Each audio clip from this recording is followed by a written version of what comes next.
This installment of the KunstlerCast is brought to you by the Congress for the New Urbanism, the nation's leading advocacy organization dedicated to promoting walkable, mixed-use neighborhood development, sustainable communities, and healthier living conditions. This year, the organization hosts its 19th annual Congress event in Madison, Wisconsin, June 1 through 4. Exploring the theme of growing local, CNU 19 will draw on the close relationship Madison has with its agricultural neighbors, and examine topics such as bikeability and transportation, agriculture and urbanism, architecture and placemaking, and much more. Distinguished speakers will include William Cronin, Ed Glasser, Congressman Earl Blumenauer, Growing Power's Will Allen, and all 6 founders of CNU. To learn more about the Congress and register today, visit cnu19.org.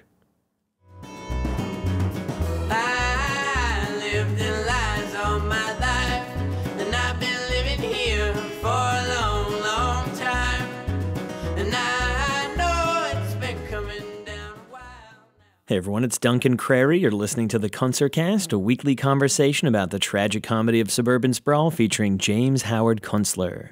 Jim is the author of The Long Emergency, The Geography of Nowhere, and The World Made by Hand novels. On today's show, we have a special guest. Her name is Billie-Jean Greene. She's a member of the Uptown Initiative in North Central Troy, New York, where a few weeks ago, she organized an event featuring James Howard Kunstler at the Sanctuary for Independent Media.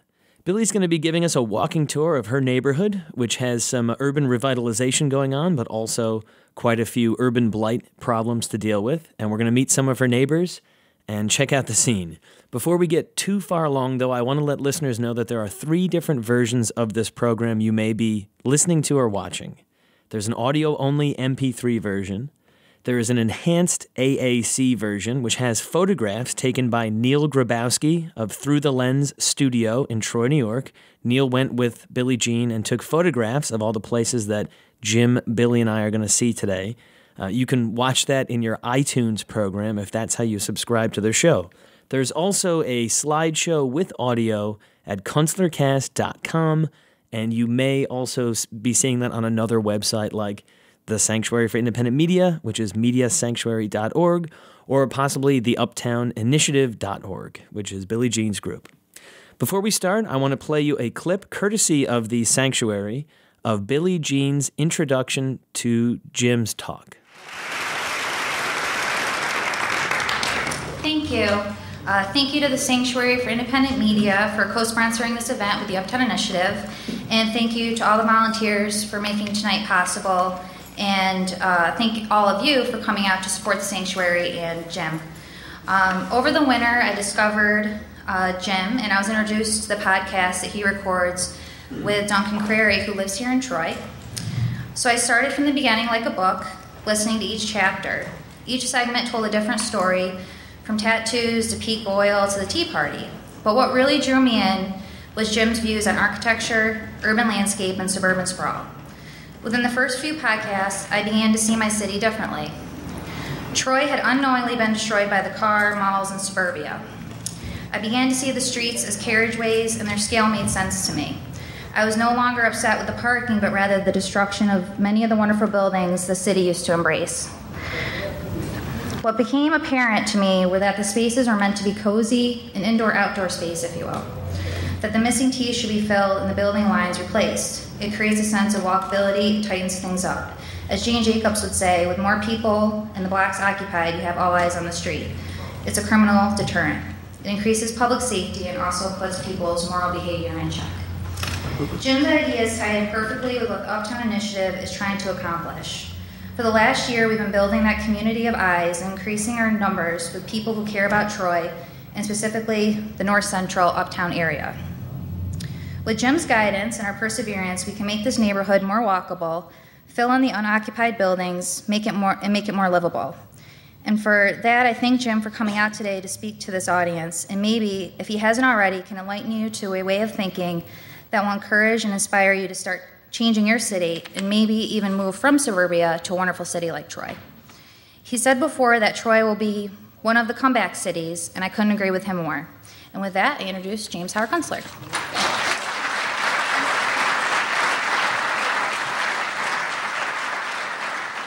All righty. Okay, and before we get to the tour, I want to remind listeners that if you want to have Jim come give a talk in your part of the world, you need to contact his lecture agent, Miriam, at the Lyceum Agency. That's lyceumagency.com. Now here's Billie-Jean. So, Billie-Jean, how old are you? 27. Okay, you're 27, and you're about to give us a tour of your neighborhood in north central Troy, and you are one of the leaders of a project called the Uptown Initiative. Can you tell me a little bit about that? It's just a group of neighbors that decided we want to do more action than talk. So we've tried to beautify the neighborhood, bring in more residents and development. And would you describe this as a hard-scrabble neighborhood, or what are the adjectives you use to describe your neighborhood here in north central Troy? I would say it's pretty rough. It's probably the roughest part of Troy next to South Troy, and it's suffered a lot of blight over the years, so we're trying to bring it back. So before we head out into the street, I want to know what attracted you to this particular neighborhood, because I sometimes call myself on this show an urban pioneer, and I'm living in kind of a foofy downtown neighborhood. It's not quite as tough as this place. So what brought you here? Well, I lived in Albany over in Morton for a while, and that's another rough area. I had no problems there. I found a house here that I really liked. It was really cool, and the price was good, and I decided to buy it. And I like a good challenge. You like it? You said you like a good challenge. Yeah, yep. This is a blank canvas over here. Aren't you running for public office or giving some thought to doing that? Yep, for Troy City Council. When is the election? It's coming up, right? It's going to be November 8th. Okay, well, good luck with that. So, Billie-Jean, you're going to give us a tour of the neighborhood, and apparently you're raising some chickens here. So let's see what you can show us. Let's see. Well, this is the Pastor Willie's Missing Link Ministry, and he always sells really cheap stuff out here. Did he buy the building, or how did he set up in there? I'm not sure if he owns the building right now. I think there's another gentleman who does, but he pretty much occupies it. What is this place? That's another church that's been converted into something else? Yeah, they feed the kids, and there's a restaurant, I think in another part of Troy, that provides the food. And then I'm not sure where he gets this stuff. I don't know if it's donated, and then he sells it for cheap. So. Well, I saw this guy in the video, and he says that he was a homeless guy, in and out of jail, wandered around between Buffalo and here, and finally somehow got unaddicted and stopped drinking and found a different focus in his life. Mm-hmm. Yep. Billie-Jean, do you hang out at the Sanctuary for Independent Media a lot, or? Once in a while. I've definitely been to their events a few times. And we've held meetings there before, too, for the Uptown Initiative. They were nice enough to host us there. How many people are part of your Uptown Initiative? I would say for core members, we have 3 or 4 that always show up, and then we have around 20 to 30 that kind of migrate in and out. So. Are they all young people, or do you have some hardcore old-time residents from the neighborhood? We have a lot of old-time residents, and then some new ones, too, that have only been here for probably under 5 years. The transplants, we're called. We got some vacant lots here Billie-Jean's pointing at. The Colorado City growers are going to use this lot for urban farming. I think this is the lot right here. This is like 3 or 4 buildings that were taken down. It's an empty lot right now. Yep, so they got a whole group going with that. Very strong group. Like about a quarter of an acre, so that'll be a cool thing. You can see the urban barns that would normally be facing the alley, but now they're facing the main drag. Well, only because there's no building there. Right. They're kind of interesting looking. Well, there's a B&B here, of all things. How's that working out? I think it's working out pretty well. She's usually pretty busy. This used to be a funeral parlor. It's called the Old Judge Mansion Bed and Breakfast. Well, it does make me wonder, like, who would come and stay there? Because there aren't that many traveling salesmen anymore, you know? Find out? I've always wanted to come in here, so I'm kind of excited to check this place out. Billie-Jean is calling inside. Can you come down and speak for maybe 2 to 3 minutes? I'm right out front in the entryway. Okay, thank you. Awesome. What street are we on right now, Billie-Jean? This is 6th Ave. Let's go in. We are entering the premises. Hey. Tina, it's nice to see you. You too. What's your name? I'm Duncan, and this is Jim. Hi, Jim. How are you? It smells great in here. It does smell like maple syrup. So, Jim, you had a question for Tina. Oh yeah. Well, we're in the neighborhood. It is kind of a rough neighborhood, and that's part of the reason we're here, because we're giving a talk to the neighborhood group.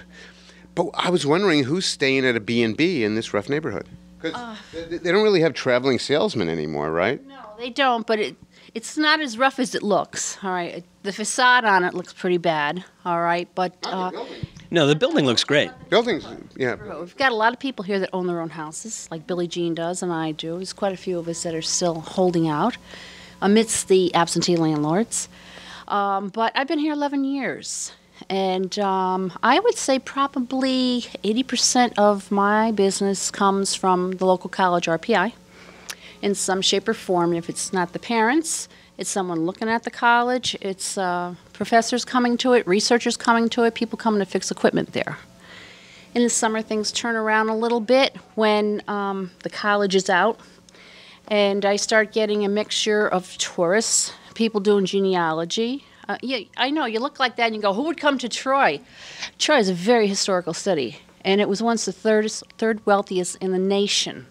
So there's a lot of history here, and people come to dig that up and look at the architecture and go through some of the old buildings that are still standing and get whatever information they need to get on whatever they're researching, whether it's family genealogy, whether it's history books they're writing, so on and so forth. I'm kind of wondering what kind of changes you've seen in the neighborhood over 11 years. Quite a bit. We're an active little group. I lived up the next block. All right, I was born in Troy. When I bought my house up there were 2 absentee landlords on either side of the block.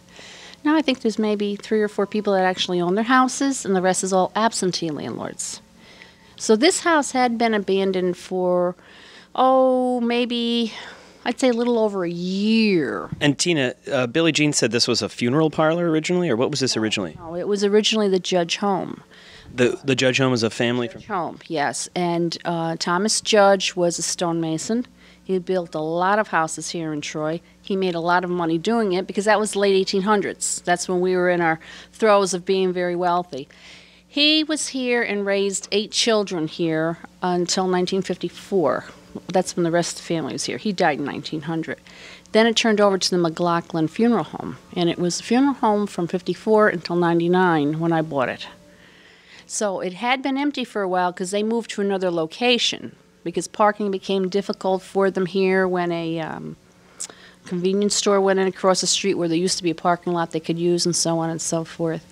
And because the house had been empty, I call it urchins of the neighborhood, tend to want to make it their own, sitting on porches, doing whatever they're going to do in the street corners and everything. So there was a lot of that cleaning up to do. But in the meantime, in the 11 years, we've been active writing grants for sidewalks, planting trees, getting new homeowners, getting businesses in where there were abandoned businesses, getting houses demolished. We've been busy little beavers. And it's much better than it was before, though it's got miles to go yet. I have a personal question for you. I live in downtown Troy, and I witness my fair share of bad behavior, and I'm constantly getting involved. I usually get active. I say something when I witness bad behavior, and I wanted to ask you what your attitude is about witnessing bad behavior and speaking up or getting involved. Do you tend to get involved? Yes, I do. It's you have to just watch what's going on, and you have to go out and you have to be, I hate to use the word political about it, but I would say more social about it. If I see a bunch of people hanging on my corner or whatever, I'll go out and I'll just say to them, you guys, this is my corner. You guys got to find your own corner. And they go, oh, okay, we get you. And they move. If I went out and said, get the hell out of here, you're ruining my business or whatever, they're probably going to hand it back to me. I find that I don't always do that. I don't do the right thing, what you're saying. But I do find that when I say, like, you're sitting on my doorstep, or, this is my home, I tend to get more respect. You just have to go out and be kind of a little bit comical about it, too, and do a little, you guys, this is my house, or whatever, like that.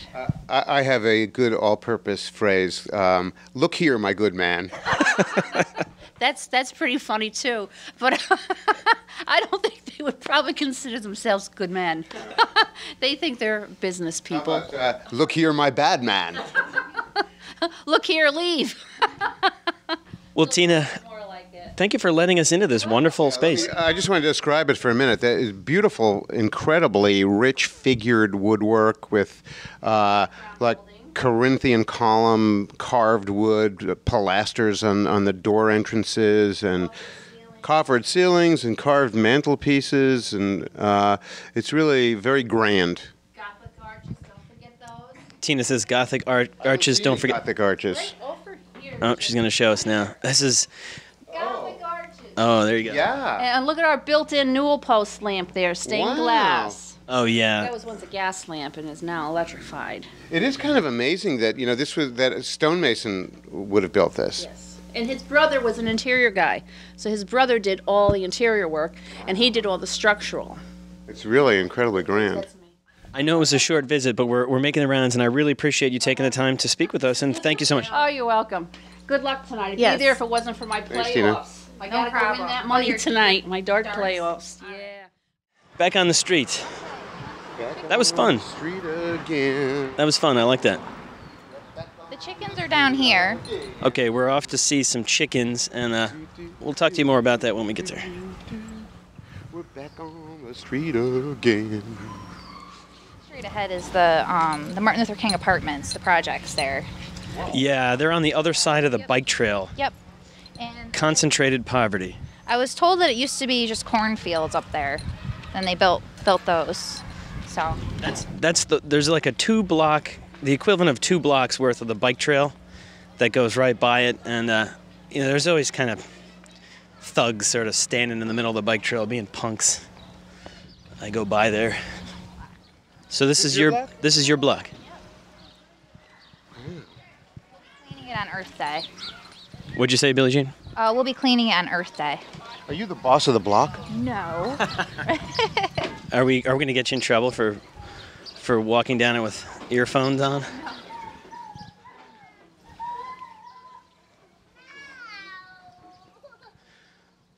Okay, before we let's just get by this young girl. Excuse us. Whoops. Excuse us. We had a little girl on the sidewalk. So actually, let's just pull over right here real quick, and I want you guys to give us a little description of what we're looking at right here. So first, Billie-Jean, why don't you describe your neighborhood for us? It's got a lot of different types of architecture and buildings. The city took 2 down over here, and where the side of the building is exposed there, you can see where it's kind of needs a little bit of help. You can really see yesteryear there, because that's the side of the building that hasn't gotten any facade treatments or asbestos or vinyl or anything. It's just the old woodwork from probably, decades and decades ago, and it looks like yesterday. Well, that would have been facing really close to another building, right, Jim? That's what you're saying? And Yeah. it wasn't intended to be facing the street like it is now. So we have straight ahead, we have some boarded up windows in front of that house. Mm-hmm. We have a house here on the corner with like 5 different kinds of siding. Yeah, but it had a tower on it on one side, kind of an Italianate feature that has been like totally lost by years of renovations and changes, except for the very tippy top, which you can still see. But there's like 3 or 4 different types of buildings on this street, including there's like a duplex or a 4-plex brick apartment thing probably from about 1900, 1880. Behind us, there's sort of a vacant lot with... It's a mysterious industrial scrapyard thing with shipping containers and old rolling generator machines and God knows what it is. Now, where are you, Billie-Jean? You around the corner, or is this... I'm down on the corner there. This is a pretty busy street. It is. I mean, there's a lot of people. There's a lot of activity. There's lots of little young kids, little tykes. Yep. Tykes on bikes. You're the pink one or the blue one? Blue with the wood and the steel and the... I don't know. Were all those improvements on the place when you got it?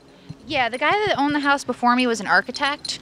So, no kidding. yeah, he really had some interesting ways to do things. So he used about 14 different materials. Yeah.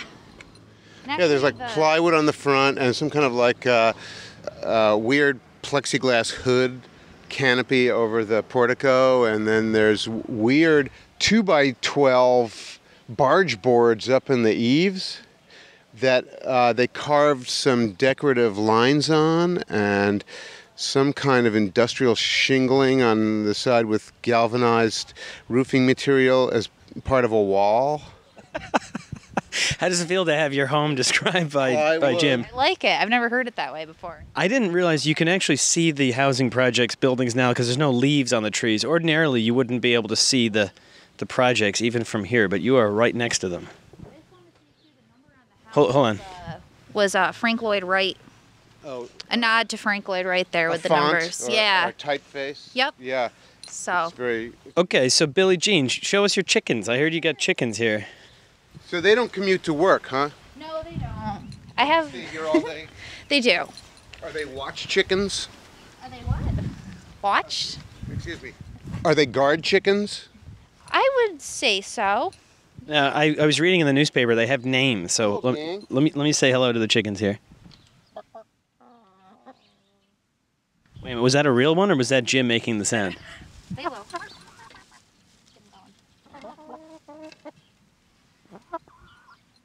They're silky bantams. So they're white and fluffy with blue kind of combs and beaks. They're very pretty.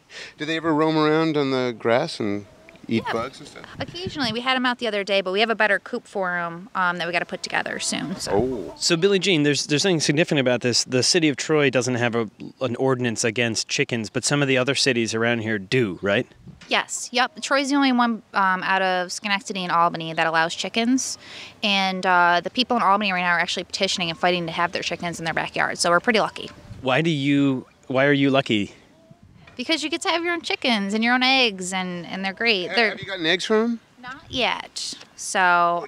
Did you raise them from little chicks? I didn't. My friend Chris actually picked them up for me, but on the workshop on, Sunday? You gave a workshop called something like reskilling, like teaching people traditional skills? That was actually the sanctuary. I did a workshop on Sunday just called City Chickens. Oh, okay. Yeah, but she thinks they might be a little bit older, so when we get the other coop, we'll get a couple more, maybe that are younger, so.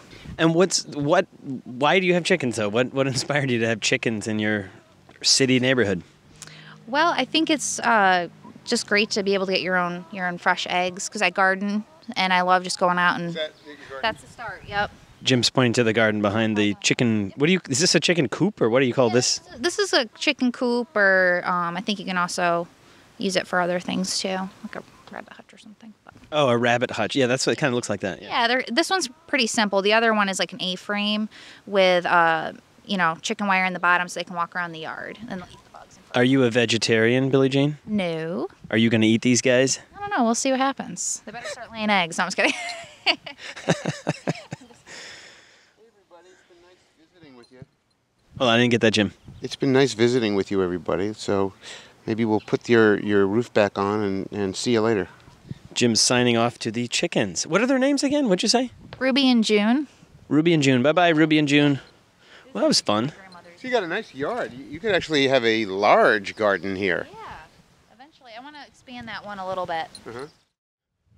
But you're going to take us next to the Hells Angel Clubhouse. Yes, I am. Yep. Do you hang out at the Hells Angels Clubhouse? Actually, I do not. But they're pretty nice. They don't bother anybody. Just when they're blessing their bikes, don't go near it. Okay. They're renowned for their manners. I don't think they bother anybody. Yeah, not that you want to say on the record, at least. No, on the record, yes. Billie-Jean, I want to ask you, do you feel safe in this neighborhood? Absolutely. You feel safe living here? Yep. I've had no problem since I moved here 2 years ago. You haven't had any confrontation with anyone? Nope, nobody. Complete honesty on that one. So I do feel safe here. I think actually a lot of the people that live here are great people. So Do you think it's an urban myth that in poor neighborhoods are necessarily dangerous? I would say so. And a lot of the conflicts are inner conflicts between groups that are having issues. You know, whether they're like tribal issues. if you're not really part of that, like say, drugs or whatever, you don't really come in contact with that. Yeah, right. You can see it happening. People dealing and stuff like that. But if you're not in the in the loop, then I don't think you really have a problem. So. Right. Now, Billie-Jean, this is that row of townhouses I was talking about. Oh, yes, this is great. Should we cross the street so Jim can see it better? Yeah, let's cross the Here, street. Jim, just watch out. We're going to cross. I want you to see this row. Jim's holding up traffic. Oh, we're doing a podcast on North Central. All right. We're just going to cross the street so we can see the buildings better. See the brown. Here, let's go. No. Let's go. Oop, let's go. Whoa. I almost pushed Jim into a car. They're going to let us go. This is a pretty impressive row. They're not that special, though. They look like they were built by the same developer. Each one is, 20 feet wide, and each one has a bay window above the door. You can see remnants of where the original detailing was pretty fancy with transoms and figured brackets and stuff like that. And, there's really nice decorative work along the cornice. And, they're good, solid, probably not that, expensive when they were built, probably very, very middle class. But it's the fact that they're all the conformity. They're not all uniform, but the conformity of their height and their... Well, actually, I imagine at the time they were nearly identical. I mean, you can tell from the detailing. A lot of them have gotten new claddings. There's like that Presto stone or is that formstone? Formstone on a couple of them. That's the polyester. What is it? The leisure suit of building cladding? Yeah, it's basically a plastic material that's supposed to look like stone, but it's only about a half an inch thick. But over the years they've changed out a lot of the bays. Also, they've had to repair them and change them and fix them, and so you can't see how identical they were. But I think they were all pretty much the same, and there's nothing necessarily wrong with that. I like this style of building. It's one block of stuff that's very, very rigorously designed. Jim, what do you call that? The section that's the window section that sticks out, the window box. A bay. Yeah. They each have a window bay that I think looks nice. One of the things that's going on with these row houses was, you have to remember that the late 19th century, the whole industrial experience was a new thing. It was an experiment. It wasn't like it had really been done before. So in a way, they were trying out these various building types and, seeing which ones worked the best. So they try this, they try that, and that's one of the reasons that you see so much variety in these old industrial towns. Another thing is that the increment of development was basically a building lot at a time, pretty much. So you could buy more than one building lot. But most of the development occurred, one lot here, one lot there, next door, and each one would try a different way of doing a row house. And then there's kind of also a residue of stuff that preceded that, and you can usually tell because they have a gable end that faces the street, like the one we're passing right now. Yeah, and that was a wooden house, probably older. Right. Oh, so Wim, what time is it? There's school buses here, but it's late though. 6 o'clock. It's what? About 6 o'clock. So what's that, like an after-school bus or something? Or? Yeah, maybe. You know what I really wonder about, Billie-Jean? What is the role of men in this neighborhood? Good question. I'd like to figure that out. We're doing a podcast. We're doing a podcast. Billie-Jean has to explain to everyone what we're doing because I have big headphones on and a microphone. And then this is the Hells Angels clubhouse. Right here. Oh, this one with the cinder blocks in front. You weren't kidding. Nope. Well, it's very fortified, shall we say.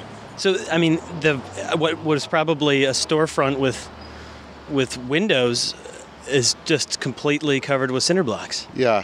They're fancy cinder blocks, huh? Split blocks, I think. Split block. Yeah. And a steel door. So no one's going to get in there. You'd need about a 20-foot ladder to break into this. Billie-Jean, have you been in there? I have not.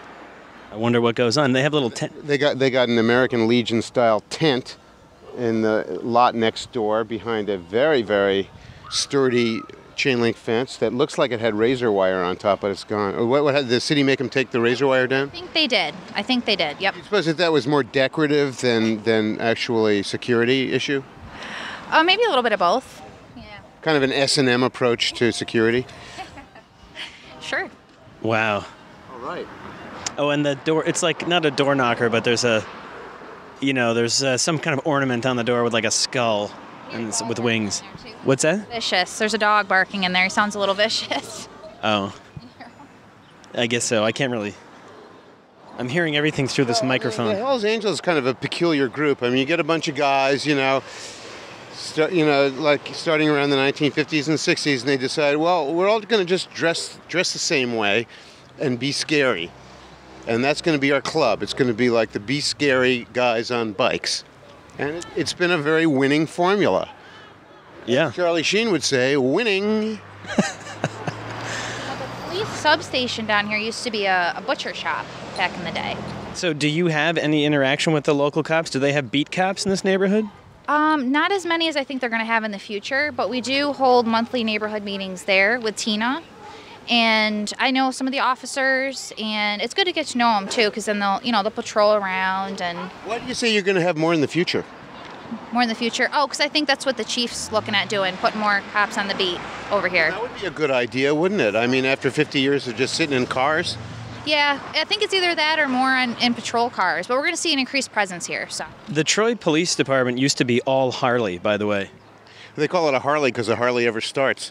Well, but they were all on Harley-Davidson motorcycles at one point, or at least most of them. I've seen photographs of the motorcycle cops. It looks kind of cool. Maybe they all retired and joined the Hells Angels Club. Jim's Mart. Jim's Mart. One of the local groceries. Oh, Jim, I know a girl who teaches at this charter school here on the corner, and there's a very elaborate, brand new, very brightly colored playground. She says that she cannot get her students to pay attention anymore because they're all looking out the windows at this crazy playground here. Oh, yeah, I was in Germany about a year ago, and I noticed the playground equipment they had for the kids over there. Like, it was all built out of natural wood and wood colored, and it made me reflect on, like, why is children's playground equipment in America all got to be like startling hallucinogenic colors? I mean, do we think the kids are in a constant hallucinogenic state, or that we need to provoke it? There was this one incredibly beautiful playground that I saw in Berlin, where they had something like a wooden pirate ship hull built into a park. And it was very simple and the wood was beautiful, but there was nothing like startling about it. But you could see how it was devised to provoke a kid's imagination, so that he's walking on the deck of a ship and pretending that he's, on the high seas or something. And there wasn't anything else that was part of it. There weren't any plastic things hanging off it, and there weren't any brightly colored things on it. So it really made me wonder about how we do stuff in America.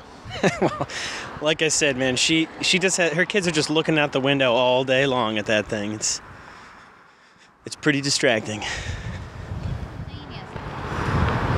Hold on. What's that, Billie-Jean? we're heading to Xania's house. She has an old brownstone that she bought at an auction, and she's rehabbed the whole thing.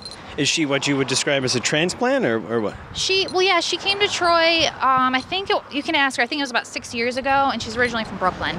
So, Where's all this traffic headed at this hour? To like Lansingburg or something? Yeah, Lansingburg's up that way, so. What kind of town is Lansingburg? Is it like a commuter suburb? What is it? What's the deal with Lansingburg? It's an old town, isn't it? It is an old town. It became part of Troy, I don't know how long ago, but they're kind of their own entity, I would say, in Troy, even though they're part of Troy. well, it was a separate city that got absorbed into the city of Troy. They have their own high school up there. They have their own identity. They call it the Burg. It's actually a lot older than Troy. It's an old Dutch settlement. It's where Herman Melville lived. I'm kind of curious, Billie-Jean. Since you're contemplating getting involved in politics, have you actually been spending a lot of time talking to the people in your own neighborhood to figure out where they're at? What have you discovered? Actually, I have, and I've talked to not only people in this neighborhood, but throughout Troy. And like Tina said, a lot of it is the absentee landlords, the code violations, the crime, public safety, just that. I mean, that even comes up before taxes and stuff. So, especially here. And then most of the people say, we need new, fresh faces in office in Troy. So I'm going to try to offer that to them in November, something a little different. What do the people tell you they want to happen in this neighborhood, though? In this neighborhood, I guess, a lot of things we talked about already, just get more development going. We got the Marshall Ray, so that was good. That was a little bit of a fight, but we got it. And just get more single-family, owner-occupied families here. But are there people here who don't want that to happen? Who want it to kind of stay the way it is? You know, like one of my friends, Johnny, says, sometimes the poor, they want to stay poor. And we kind of have a lot of poor people here, and I don't know if they want to see a whole lot of gentrification, you know? On the left side of the street, we have the Federal Lock 1, which is the first lock on the Hudson River between the Atlantic Ocean and the canal system. That building, that new Rainbow Center thing. Rainbow Center. I think it's like a community center. And behind it is another set of projects, the Fallon Apartments. Yeah, it's interesting. There's a skeezy, 1970s style housing project right by the Federal Lock, which kind of adds that. You're always talking about the sleazy accommodations of our sailors. That neighborhood could easily transition into such a thing. Yeah, but the people who live there would have to be employed doing something. Yeah, I've gotten a few hairy eyeballs when I've ridden my Pee Wee Herman mobile through there before. There's no most of the canals on the New York State Canal have a park around them, but the Federal Lock looks like like a penitentiary or something. Yeah, this is one of the first nice days of the year in upstate New York. Yeah. I used to live in a pretty rough neighborhood in Schenectady, and I moved in the wintertime, and I thought it was going to be this cute little place, and then as soon as it got warm, the character of the street changed pretty dramatically. Do you notice that here? Yep. You talking about the garbage? Well, yeah. Well, I felt like I had a couple frozen hobos that thawed out on my lawn. I didn't see any of those, but I'm sure they were around. I mostly see all the garbage and everything, which we do the clean and sweeps with the Uptown Initiative. We just pick a spot and clean it up. Well, you get a lot of activity on the street, on the stoops and the porches in the warm weather. Yes, that's true. Yep, we get a lot of grills, kiddie pools, hoses, jump rope, couches, and they'll tell you that it's a culture. So, we kind of just leave it alone. Sometimes it does get a little out of hand, but it might get a little out of hand. It's kind of, my neighborhood it's like a ghost town after 5 o'clock. I live in the business district. It's a ghost town. Your neighborhood is a ghost town 24/7, man. It's pretty quiet down there. So we're at Xenia's house. Okay. We're on the main drag. And she knows we're coming, right? Okay. Yeah, I told her about 6 o'clock. So okay, good. Where are we meeting again? This is Xenia Allen. She's a part of our Uptown Initiative group. Hi, we're here. Hello. Come in, We've come with microphones. Here, you're going first. Hi. Jim. Nice to meet you. I'm Xenia. I'm Duncan. Hi, nice to meet you. Thanks for welcoming us in your home.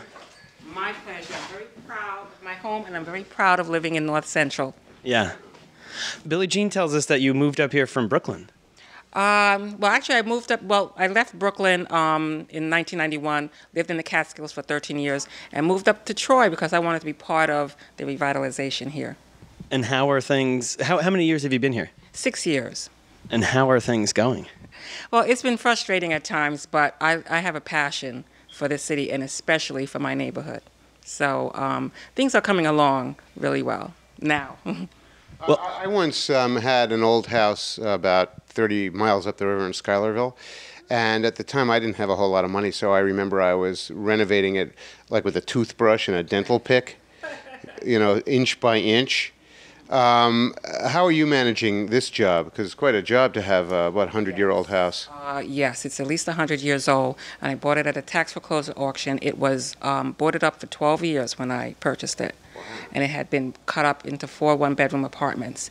So I totally redid it. You did a nice job on the pressed roof, pressed tin ceiling. That's original. It was a mess, and my contractor spray painted it, but the beginning was very frustrating with contractor nightmares and trying to keep things as original as we could. I was very lucky that I still have a lot of original detail left, but things are coming along even better now. What was the condition of the property when you first bought it? It was not habitable. Like, were there people living in here, though? There had been people who broke in through the windows. There were fire escapes. People got in through the fire escapes, broke the windows. So when I got the property, it was totally trashed. Hole in the kitchen. Yes, there was a big hole in the kitchen. I could actually stand here in my living room and see my backyard from the kitchen. From the wall, Oh, wow. roof. The wall, yes. Yeah. The floor in my kitchen was halfway down the basement, and there was a wall in the middle of the house which divided it in half. So 2 apartments in the front and 2 apartments in the back. I'm curious, is there any public transportation for this neighborhood in the city? There is, but it's not very good, I have to say. What does it consist of? The time schedules need to be better. It would actually take me over an hour to get to work. This is by the CDTA bus. Yes. So Where do you work, in Albany? I work in Latham. Oh, in Latham. And by car, it takes me 15 minutes, but by bus, it would take me over an hour. Yeah. We talk about a lot of things on our program about Jane Jacobs' concept of eyes on the street. And we were just talking with Billie-Jean about, how this neighborhood would benefit from an increased police on the beat, actually walking around instead of being in their cars.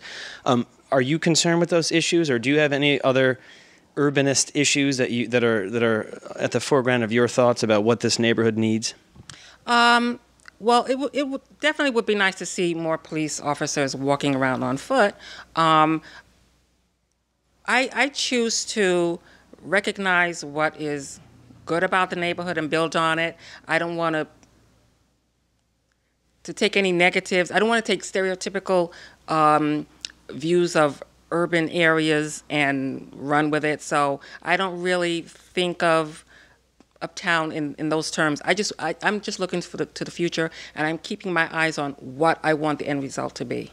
Well, do you get a sense that gentrification is a dirty word in this neighborhood? No, it can be. It depends. I want to live in a neighborhood where there's people of all colors, religions, and economic status. And gentrification has been a problem in some cities, but I think that if you approach it in a positive way and you keep yourself open to all people, I think it can be a good thing. But Great. The neighborhood is changing, and it's going to change. For the better? Yes, I think for the better. Great. Anything else we should talk about before we hit the road? I think that's it. Okay. Well, thank you so much for letting us visit. My pleasure. You're doing a great job. Thank you very much. I love the city, and I dare anyone to say that I'm not a native Trojan. It's really beautiful looking down through the parlor and into the kitchen, and the colors and especially. Yeah, let's do a quick tour. I like the glass window in the door so that you can see the. Those weren't there when I bought the house. Yeah, and we have a wood stove here. Okay, we're back out on the street. So She did do a great job in the interior. I mean, she really stripped it down, nice and clean. It's kind of a heroic renovation. I imagine that you could get a place like that in Brooklyn, but it would probably cost you a lot more than it does in this neighborhood. Oh yeah, she's probably made a good decision. Okay, so we're actually right around the corner from where we're going. So, Jim, I'm going to ask you for your closing thoughts when we get on a side street that's not quite as noisy. Okay, this is a nice, good spot right here. Okay, so Billie-Jean, thank you for giving us a tour of your neighborhood. Thank you. I hope you enjoyed it. I did. Jim, do you have any closing thoughts on what we've seen today? I kind of guess that that this city's has already passed through its lowest point, and is now beginning to come back. It hasn't come back a whole long way, but it is coming back. I think the signs are pretty clear. Exactly where it goes from here economically, we don't know. There are a couple of things I think we can say. That we're not going to just be kicking back getting manufactured goods from China forever. I don't know if we're going to be manufacturing things the way we did 70 years ago, But if we make anything in this country, it's probably going to be in towns like this. that are close to major inland waterways, that have running water for electric power or for just machinery power, where you can actually just move machines and do things. And so I'm not quite sure how they're going to get there, but I think that's going to be our destination, 20, 30 years. Are you going to mention what you've seen today during your talk tonight a little bit? I'm not sure exactly how I'm going to fit that in, tell you the truth, but I'm sure it'll creep in. Well, we'll have to wait and see. Thanks a lot, Jim. Okay. See you, Duncan. Thanks, Billie-Jean. Thank you.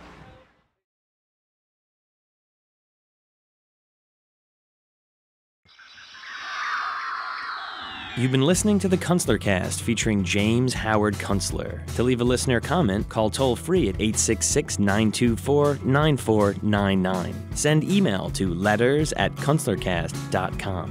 You can listen to all of our past programs, join our email list, find out how to book Jim to speak in your area, and talk about the show with other listeners at KunstlerCast.com. I'm your host, Duncan Crary. Thanks for listening.